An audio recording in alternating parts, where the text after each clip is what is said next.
vamos voltar a falar sobre o caso de Charlie Kirk lá nos Estados Unidos, que foi assassinado, cruelmente assassinado.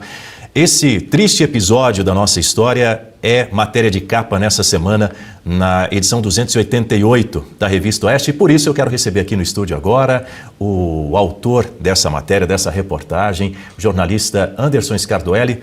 Anderson, bom dia, seja muito bem-vindo, parabéns pela reportagem. Bom dia, Dani, obrigado aí pelas palavras, e um bom dia especial a todo mundo que nos acompanha, a todo mundo de casa, que como eu falo, é o nosso verdadeiro patrão. Até para produzir essa reportagem, né, Dani, assim como tantas outras, a gente depende do nosso leitor, da nossa comunidade de assinantes. Até porque a Oeste não aceita dinheiro público em suas publicidades e a gente depende cada vez mais de vocês, leitores, para produzirmos esse conteúdo independente e, inclusive, mostrar, como o Dani já apresentou, a verdadeira face da cobertura, sobretudo da imprensa brasileira, sobre o caso do Charlie Kirk. Charlie Kirk, ativista conservador norte-americano que foi assassinado enquanto palestrava na Universidade Vale de Utah no último dia 10. Foi baleado, não resistiu a um tiro de rifle no pescoço. Ele foi assassinado porque estava conversando, estava debatendo, estava promovendo a troca de ideias. Foi assassinado e, como que a imprensa o chamou, de representante da extrema-direita. Então esse é um dos pontos que a gente aborda na reportagem, a reportagem de capa da edição 288 da Revista Oeste. Que aí a gente mostra, né, Dani e amigos de casa, que o Charlie Kirk não foi, infelizmente, o primeiro alvo, a primeira vítima dessa intolerância. Outros políticos, outros personagens da política, e esses personagens sempre ligados ao espectro político da direita, já foram vítimas ou de tentativas de assassinato ou mesmo de assassinatos, de homicídios consumados. Somente nos últimos 2 anos, Dani, tivemos 2 presidenciáveis aqui na América do Sul que foram assassinados enquanto estavam em fase de campanha para concorrer à presidência. Do Equador, que foi o Fernando Villavicencio em 2023, e agora o Miguel Uribe Turbay na Colômbia. 2 políticos de direita que foram assassinados com tiros na cabeça enquanto faziam aí ações de campanhas presidenciais. Você sabe que está aqui na nossa tela, no nosso telão, a capa da edição número 288 da Revista Oeste, cujo título é Epidemia de Ódio.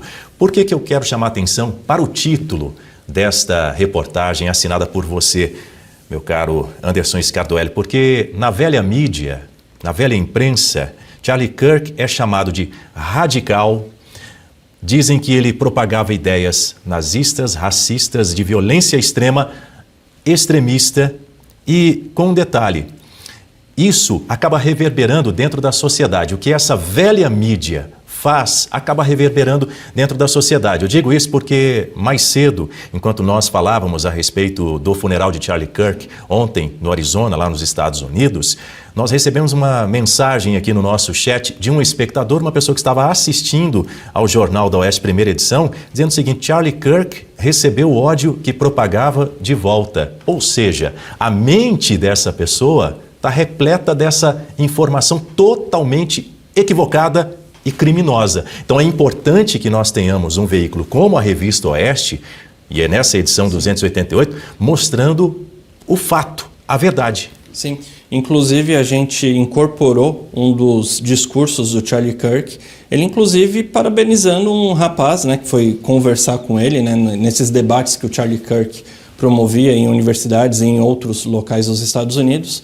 Aí chega um debatedor e fala: eu sou gay. Ele parabeniza o cara, admira a coragem dele, então até isso também a gente mostra na reportagem, que desconstrói esse discurso de ódio contra o Charlie Kirk, mesmo depois da morte dele.